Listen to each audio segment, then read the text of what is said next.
School படிக்கிற பசங்களுக்கு எப்படி படிக்கணும், என்னென்ன விஷயம் இருக்குது, எந்த நேரத்தில் என்ன அப்படின்றது எல்லாருமே அவங்களுக்கு தெரியும்.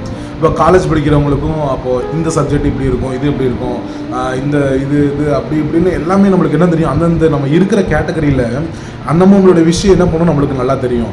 ஆனால் நம்ம பேரண்ட்ஸுக்கு அது கண்டிப்பாக தெரியவே தெரியாது. ஒரு சில விஷயங்களை வேணால் தரலாம், ஆனால் குறிப்பிட்ட ஒரு சில மெயினான விஷயங்களாக இருக்கலாம், இல்லை இந்த மாதிரி இருக்கலாம், அது தெரியாது. இப்போ நம்ம ஒர்க்கில் இருக்கோம், ஒர்க் ப்ரெஷர் என்னன்றது நம்மளுக்கு தெரியும், ஆனால் நம்மளோட பேரண்ட்ஸுக்கு தெரியுமானா அது கண்டிப்பாக தெரியாது.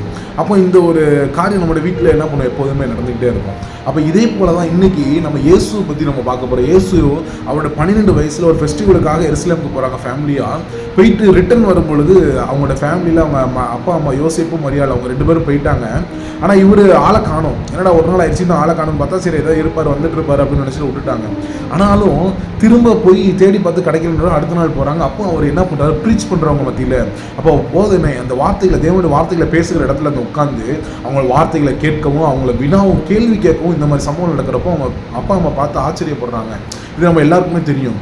ஆனாலும் தேவன் இயேசு என்ன சொல்கிறாங்க அந்த இடத்துல, நீங்கள் அவங்க தேடி வராங்க, அவங்க சொல்கிறாங்க நான் அவங்கள தேடிட்டு இருந்தேன் எங்கே இருந்தேன் அப்படின்னு கேட்குறப்போ, நீங்கள் ஏன் என்னை தேடுறீங்க, நான் பிதாவின் அடுத்த அவருடைய சித்தத்தை நான் செய்ய வேண்டாமா, அவருடைய அடுத்த காரியங்களை நான் இருக்க வேண்டாமா அப்படிங்கிறாரு. அப்போ என்ன அப்படின்னா ஒவ்வொரு மனிதனுக்கும் ஒவ்வொரு சித்தம் இருக்குது. இன்றைக்கி இயேசுவானவர் கொடுக்கப்பட்ட வேலை என்ன தெரியுமா, அவர் வந்து ஊழியம் செய்யணும், வேதத்தை நல்லா கற்றுக்கொள்ளணும், மரிக்கணும், 3ஆம் நாள் உயிரோட கொள்ள எழணும், ரட்சிப்பை இந்த பூமிக்கு கொடுக்கணும். அதுதான் அவருடைய தரிசனம். இன்றைக்கி என்னோட தரிசனம் என்ன போல இருக்கிற நண்பர்களை அவங்கள ரட்சிக்கப்படாத இயேசு அறியாத பாவத்தில் இருக்கிற அப்போ இப்படிப்பட்ட பிரச்சனை இருக்கிற விடுதலையாக்கணும், இயேசு இணையான விடுதலை தருவார்ன்ற சொல்லணும். அதுதான் என்னுடைய வேலை.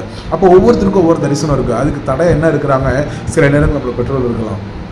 அப்போ அவங்க என்ன இயேசு அவங்க சொல்கிறாரு, ஆனால் அவங்க அந்த விஷயத்தை உணரலை அப்படின்னு சொல்லி அடுத்த வசனத்தில் சொல்லப்பட்டிருக்கும்.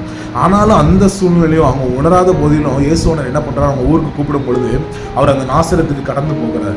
அப்போ அந்த ஊருக்கு போய் அது என்ன பண்ணுறாரோ தேவனோட அந்த பெற்றோர்களுக்கு கீழ்ப்படுகிறாங்க. இன்றைக்கி கூட நம்ம சில நேரங்களில் என்ன பண்ணணும் அப்படின்னா, நம்முடைய சூழ்நிலைகளை புரிஞ்சுக்காம, நம்முடைய சூழ்நிலைகள் என்னன்றது தெரிஞ்சுக்காம, நம்முடைய ஓட்டம் எப்படிப்பட்டதுன்னு தெரிஞ்சுக்காம சூழ்நிலைகள் அப்படி இருக்குமானாலும் தேவன் நம்மளுக்கு கொடுக்கப்பட்ட வேலையில் நம்ம என்னென்ன பெற்றோர்களுக்கு என்ன பண்ணணும் அப்படின்னு சொல்லியிருக்கும் பொழுது நம்ம அவங்களுக்கு சில நேரம் கீழ்ப்பிடிந்து தான் இருக்கணும் அப்படின்றது தேவன் நம்ம இந்த மூலியமாக பேசுகிறாங்க.